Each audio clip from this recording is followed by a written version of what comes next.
ఉదాహరణకు ఒక ఆయన ఉంటాడు, ఆయన వాళ్ళ అమ్మగారు ప్రెగ్నెంట్,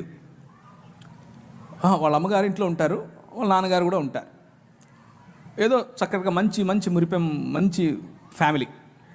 అలా ఉంటే ఇది ఎక్కడి నుంచి తీసుకొని చెప్తున్నానంటే మహాభారతం నుంచి తీసుకొని చెప్తున్నాను. యుధిష్ఠిరుడు అంటే ధర్మరాజు చెప్పినటువంటి స్టోరీ.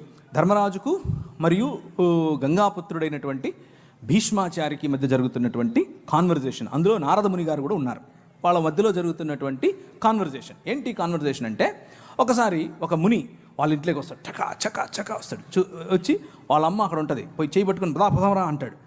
ఈ నుండి ఏంటి ఏంటి ఏంటి ఏంటి ఏంటి అయిపోతుంది నానా, ఆయన ఆపు అంటే ఆపకూడదు నాయన అన్నాడు. ఏంటి నాన్న, మా అమ్మని తీసుకెళ్ళిపోతున్నాడు ఆయన అని అంటే, ఇథ ధర్మ సనాతన అన్నాడు. ఏంటి ఇదే సనాతన ధర్మం అంటే అని చెప్పాడు.